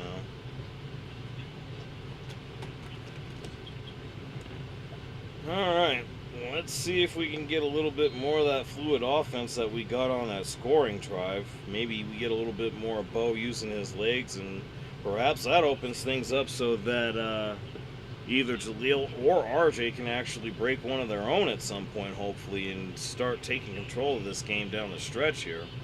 But either way, the return looks to go to the end zone, so the Broncos are going to start from the 35. So now they actually have really good field position that they need to capitalize on. And again, hopefully take control of this game a little bit more firmly than what they have so far. It's just one of those things to where it seems as if they're just doing enough to win. And I guess you can't necessarily go wrong with that, but it's just crazy to see it to the extent that we're getting it, especially at this point tonight where Chiefs are obviously a much lesser version of themselves. I mean, they're stepping up pretty well, all things considered, but I don't know that it should even really be this close, much less tied. Either way, 1st and 10, Broncos on their own 35. Bo in the shotgun with, I think that's RJ back there. And they fake what looks to be a reverse to Marvin. Dumps it off to Evan Ingram, who picks up about 5 or 6 yards. So not a bad little pickup there. 7:50 and counting left in the game. Let's see how they're able to move the clock or move the ball and hopefully control the clock here. That way it'll just give them that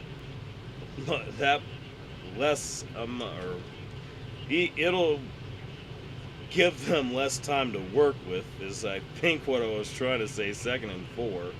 Wow. RJ gets a handoff and it's pretty close to a first down. Gets to roughly around, I think that's about the 45, 44. Going to be 3rd and 1 either way. Yeah, 44-yard line.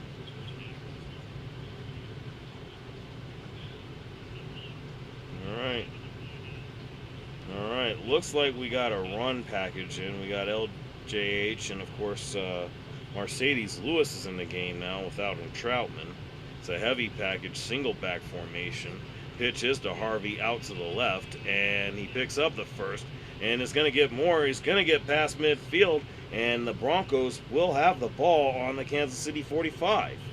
Nice running by RJ. Well, we finally get a bit of a break, about what looks to be at least a good 16 yards, matching the pickup that Jaleel was able to get earlier in the game. So again, Broncos moving the ball effectively and with the run game now.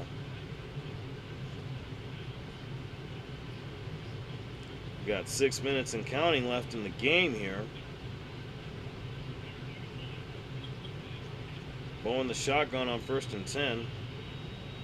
Snap is off, and he tries to get it over to Court, but there's a defender there.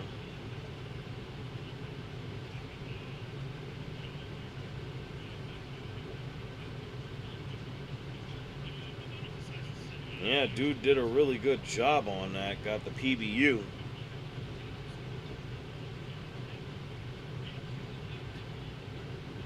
Oh, that's Fulton. Okay. Yeah, you can't play that any better than that. Did a really good job on that one. 2nd and 10, 5:56 left. Ball on the Kansas City 45. Bo gets a snap, and he gets it off. He's looking a little Jordan Humphrey, but he gets it a little too far out of his reach. It'd be 3rd and 10. Not really sure that I like this so much. Going to be really important to convert this 3rd down.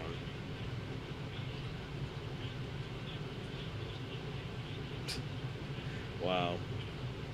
That's crazy. Anyway, 3rd and 10. 5:52 left. Wow. Bo finds little Jordan Humphrey. He gets the first down. It's past the 30-yard line. Gets to about the 28. Hell of a play there. And Bo Nix is actually helping Chris Jones up. That's really interesting to see. Yeah, little Jordan Humphrey out of the slot finds really good opening up the middle. I mean, that's really interesting, the openings that Kansas City is leaving up the middle of the field. That's not something they do a lot typically. And moreover, I'm wondering why the Broncos aren't finding more of that type of shit. They should be up at least 2 scores by now. Hand off to RJ, who actually picks up a lot. Looks to be about 7-8 yards. Nice, tough power run by RJ. And the O-line is actually putting in some work tonight. I'm not going to deny that. As we got a Chief down. I think that was Nick Bolton. Bolton was taking a knee as they go to a timeout. Man.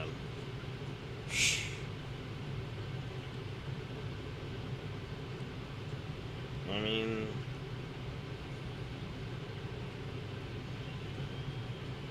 got to be looking to get the go-ahead score here.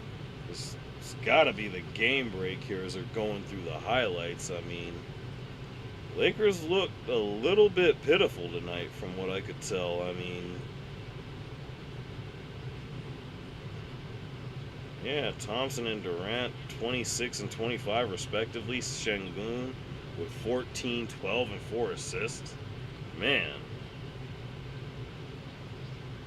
Lakers need to listen to Charles Barkley. I imagine whatever he said, they probably should have listened. They're not wrong about that.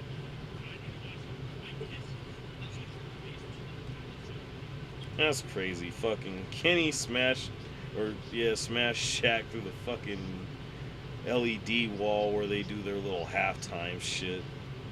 I wonder if Kyle Brandt's going to give him the angry run scepter for that this year. As he knocked him into the tree that one year. I feel like that's probably been about a couple years now since that happened, but that was funny as hell. This was pretty funny too. The fucking lights flickered out and everything in the studio.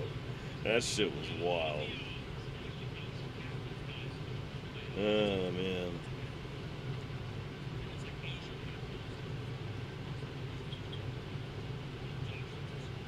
Well,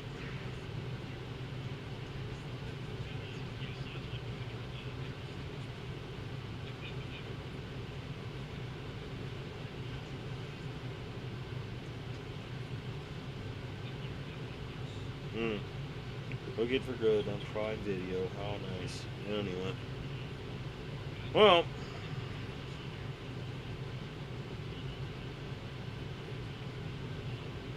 clearly this isn't about to be good for Kansas City as if Bolton's out. Literally their best linebacker, and he's meant an awful lot to that Kansas City defense. That changes an awful lot, because he's their field general. 2nd and 4, though. 4:40 and counting. And we get Harvey with the ball, and of course he picks up the first down. So, again, Broncos working the clock with the run game, and Harvey showing how much he's improving as a power runner. I mean, you can't say enough. As Nick Bolton actually returns to the field, he seems to be all right.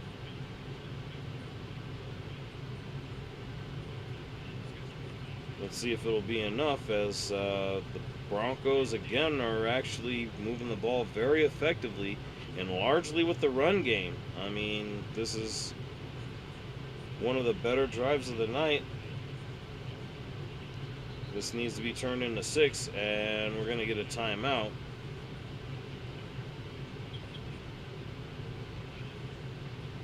And that's Denver's 2nd timeout. I'm not liking that idea with a tie ball game right now. Oh, Lord. And then, of course, Bo's looking a little bit annoyed about something.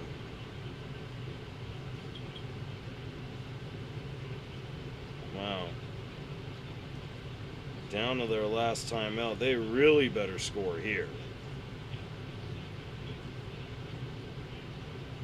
Because they've already had to use 2 timeouts in this second half. That's not good.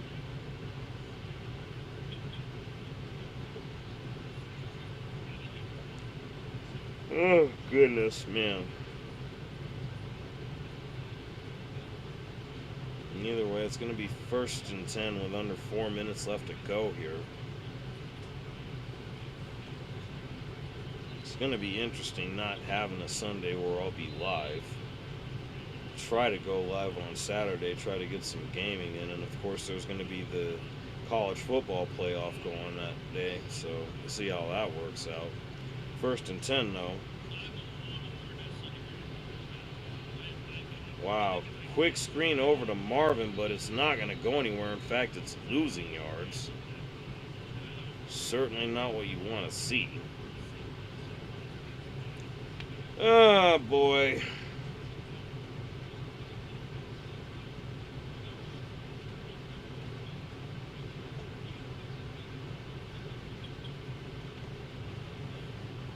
Excuse me. Well, if nothing else, this is one area where you definitely miss a Pat Bryant a little bit. He certainly would have been good in getting a lot more of those plays where there have been so many openings up the middle of the field. And, of course, Bo is scrambling, is actually going to use his legs, picks up about 6 or 7 yards. No, I guess it's going to be 5 yards. Well, yeah, I guess it's more like 8 as it was 2nd and 13. So it'll be 3rd and 5 here. And wow, I guess Kansas City's using their timeouts, or... Oh no, clock is moving. I thought the clock had stopped. I was thinking Kansas City was starting to use their timeouts. As we're getting close to the 2-minute warning here. Snap is off. Bo actually finds Evan Ingram, and he's going to be short of the 1st down by a couple of yards.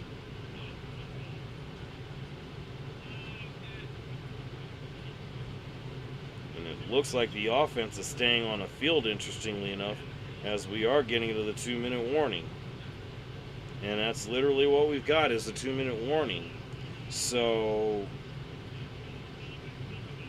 I guess the Broncos are going to try something here. And I guess I'm not going to be too mad at it. I just... Oh, boy.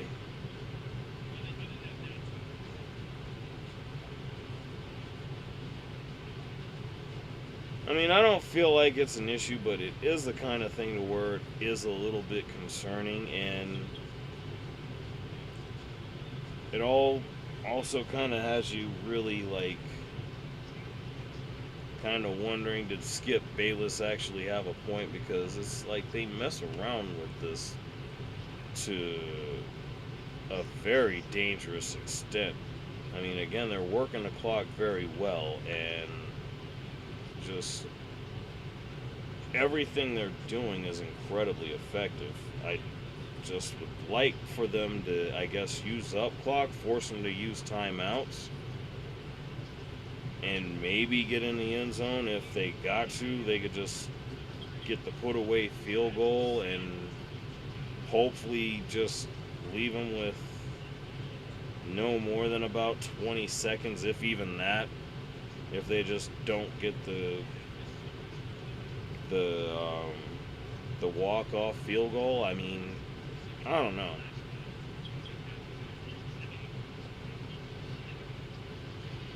I'm just not the biggest fan of constantly playing this way, but it is what it is, as long as it works out for the win like it has so many times, I guess. But it's a little bit annoying. I mean, again, they're a lesser version of themselves. Needless to say, as long as it holds up the way that it should, it's going to be great to get the sweep finally after. I can't remember the last time. I'm sure they're going to have a graphic for that. But, I mean, I don't know. I don't know. Tough to know how I feel about this sometimes, but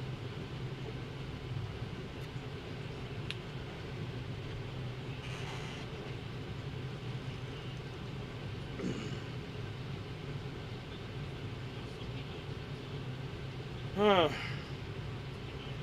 Oh, here we go. 4th and 2. 2 minutes left. And the offense is out there. So I imagine they're going to try something, maybe draw them off sides.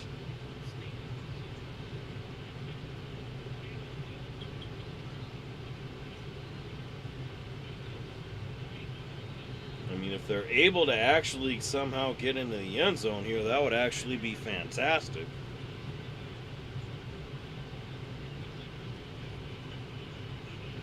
Chris Jones over here trying to hype the crowd up.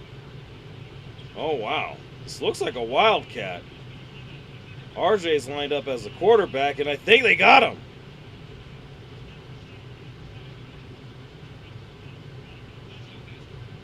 I don't know. Quinn Minor seemed to have jumped and was running right to the end zone like he was run blocking. So they did draw him. Denver got him off sides. Wow, it'll be 1st and goal Denver. How about that? Chris Jones actually jumped. Wow.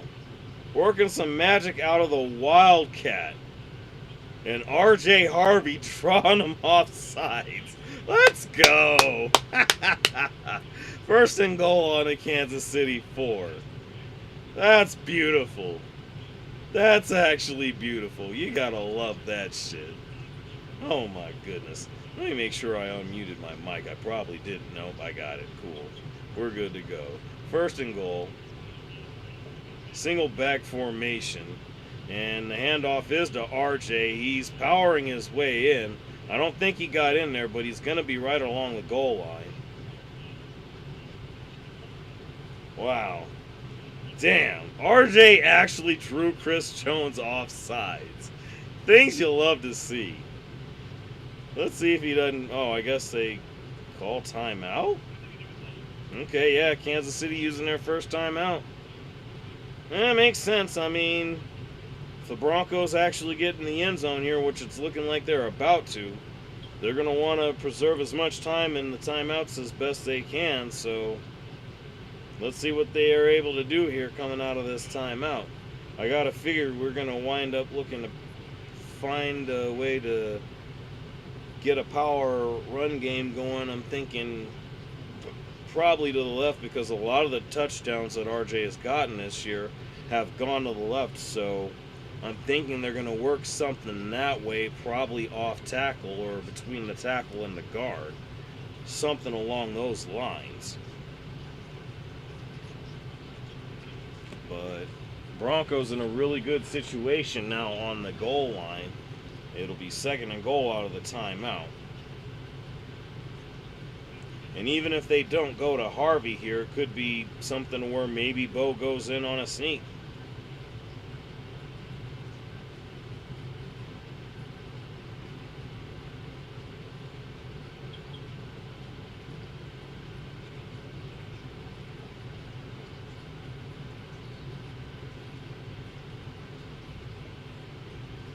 It's going to be real interesting if they do that. I feel like Bo has got to be leading the league in QB rushing TDs. I'm going to have to check that.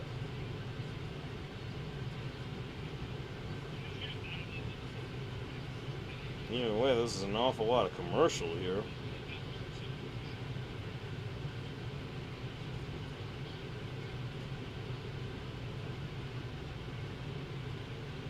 Oh, wow, the wild card.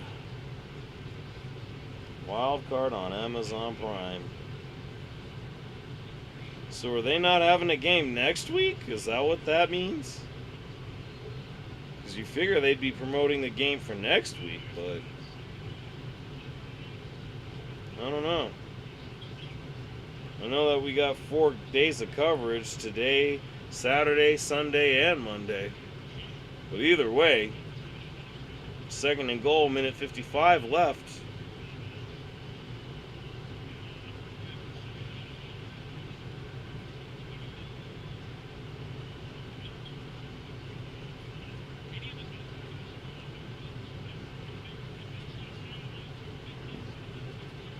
Well, looks like they're going to be going heavy because I see Prentice out there. So certainly an I formation package that they're going to work out of here. Oh no, it's like San Francisco style package. Wow. Harvey motioning out to the wing. Hand off to Prentice. I don't think he gets there.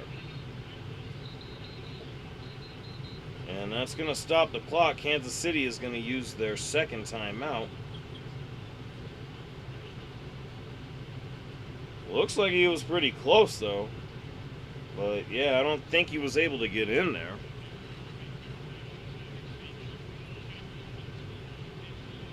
Yeah. I think that was Karlaftis that was actually able to get there.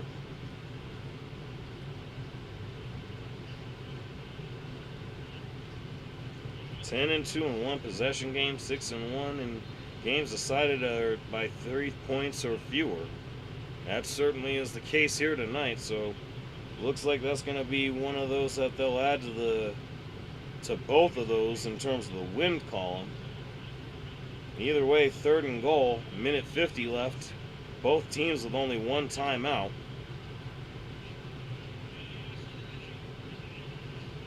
And the Broncos coming in with a single back formation. Troutman motioning out to the right. And Bo's rolling out. And he hits Harvey. That's going to be a touchdown. Harvey in the back of the end zone gets a touchdown reception. And they are going to take a touchdown lead with a minute and 45 left on the clock. Wow. Hell of a play by Bo and RJ there. I'm thinking that's got to be RJ's 5th or 6th receiving touchdown this year. And yeah, he just did all the right things there and managed to get just enough separation to get the ball right in his hands. Feet are all in the end zone. Yeah, hell of a play. The extra point, the Broncos will go up 20-13. They try to get the block, but nope, not quite. So a minute 45 left. The Broncos go up by 7.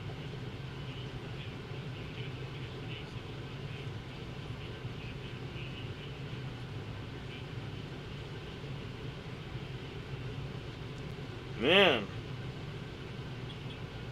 I mean, I'm not particularly mad at this. I'm just glad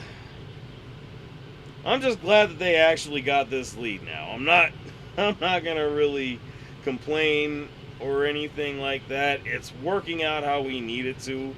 So yeah, I'll find my satisfaction in all of that. That's really all I know to say right now. But regardless, I mean, hey, Chiefs have only one timeout left. They are going to have a minute and probably 30 something at this point, but we'll see if that's enough. I mean, Broncos have been really good in this kind of situation. I remember a couple of weeks ago having the Chiefs in similar situation, in fact, and they just did not get a first down on their last drive, and that could be what they're faced with here. Man.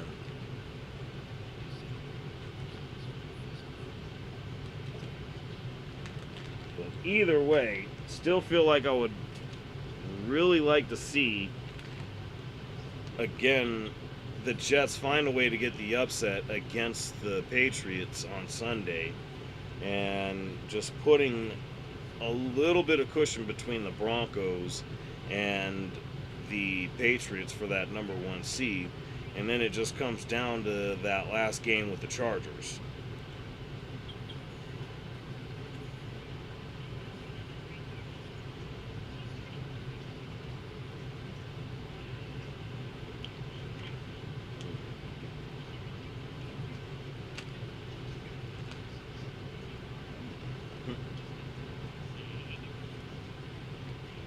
Well,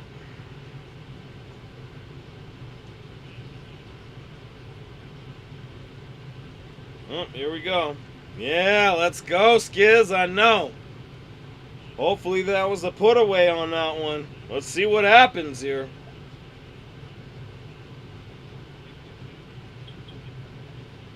Kickoff is off. And it's just going to fall harmlessly into the end zone.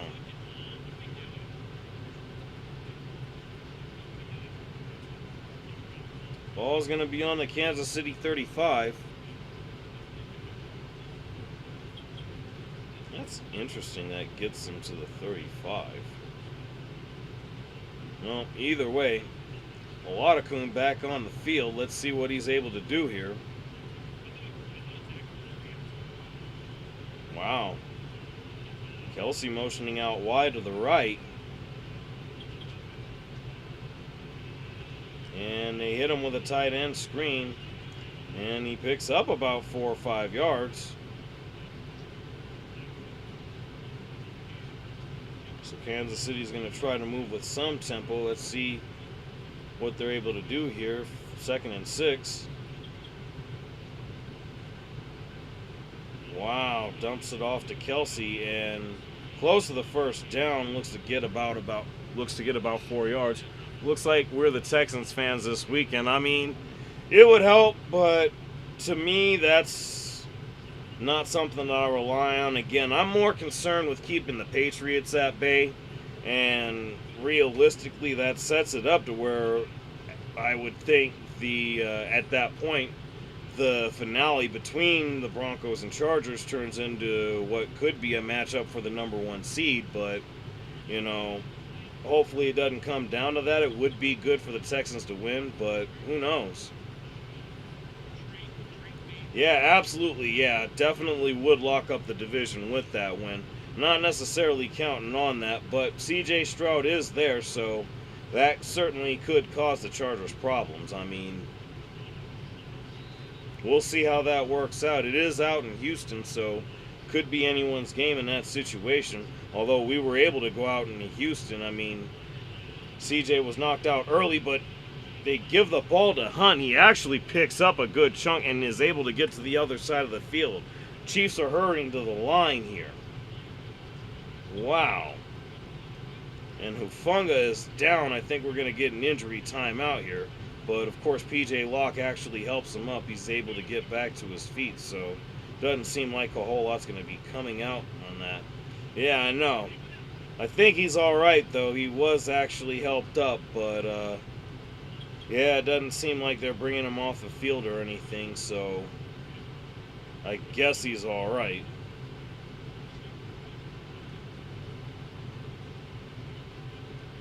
Man.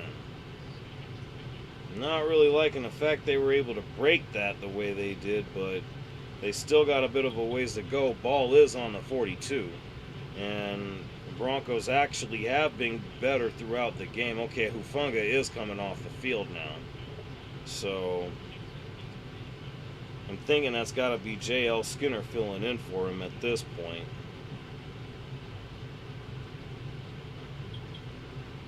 Be nice if we could force a turnover to end this game here.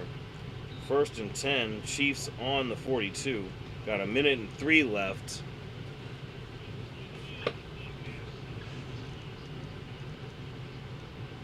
And it's an empty backfield. Wow.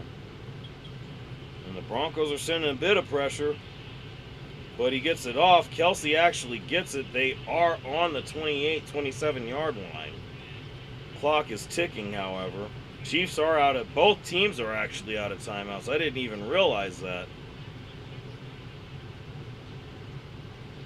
Gets the snap off quickly, and he's actually making a break for it. He gets close to the first down, but Benito's actually able to bring him down. They're at about the 18-yard line. Clock is still ticking. Got 26 and counting left. And they actually clock it. So they're going to have 25 seconds left. It'll be 2nd and 3. Chiefs are actually in the red zone. This is not what we were wanting to see here. Hopefully whatever it was with Hufanga, it isn't a bad thing, and he's able to make his way back out into the field. Otherwise, it looks like we've got Devon Key in there. But I imagine it's going to be a combination of him and J.L. Skinner from this point if Hufanga is not able to get back into the game. 3rd and 3, 25 seconds left.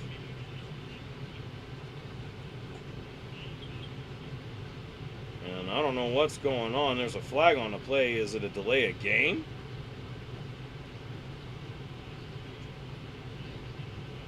Yeah, delay of game. Okay.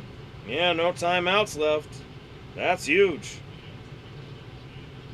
Okay, Hufanga, yeah, I figured he'd be back in. Didn't seem like it was anything overly bad. He was able to walk off on his own power. Looked like he just had the wind knocked out of him. So we got 3rd and 8 now. 25 seconds left. And Benito just about gets there. He looks to go to Kelsey, but that's Surtain there. That's going to be incomplete, so it's 4th and 8. This is the game right here.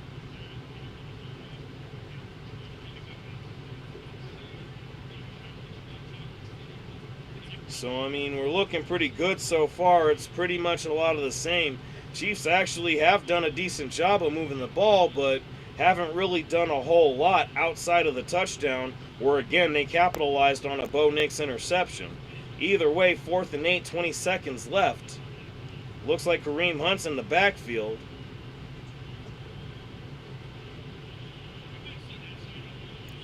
He's going to take that shot, and he overthrows it. The game is going to be over. McMillan is there on coverage. And that's going to be it. We're going to take a kneel. Yep, that's game. So the Broncos are going to come away with the sweep, finally, after all these years. I mean, it was definitely sweet having eliminated them. Well, they were already eliminated with the Chargers game, but of course we started that process with, gosh, I think this is now a 6-game losing streak, because started with Denver out of their bye, and then I can't remember the one they lost after that, but it's got to be like 5 or 6 games in a row that they've lost here, including tonight. And we got the victory formation. Hell yeah, Broncos coming away with the win. We're going to move to 13 and 3. Oh man, this is beautiful. Very Merry Christmas to get the game and actually get the sweep on these dudes. Again, I can't remember when the last time the Broncos effectively swept the Chiefs, but damn it, it's a beautiful thing to see. I mean, going to be really good to have that going our way. I mean, wow. Second coach in NFL history with 5 13-win seasons, along with Bill Belichick, is Sean Payton. Things you'll love to see. And is that man Travis Kelce playing his last game in Arrowhead Stadium? I mean, a lot of talk about that. A lot of people thinking this might be it for him. I mean, he's certainly had a hell of a career one way or another. He could have another year left, but does he really need to come back for it? Probably not. I mean, he's pretty well off. Him and his brother got that podcast together, and of course, the wifey was in the building. I mean, pretty much wifey, as they are engaged now, so you gotta think the man's in a real good situation. Doesn't really need to do too much after this, as he's dapping Bo up now. But yeah, gonna be really interesting to see what happens with the Chiefs. Does Kelce come back, and would Mahomes be able to make it back in time for the start of 2026? I mean, a lot of questions when it comes to the Chiefs, and with literally now about 5 years left in this building that they're in right now. I mean, really crazy to think about, but that's where we're at this point. Man, but wonderful to see. Great Broncos win, 20-13, and man,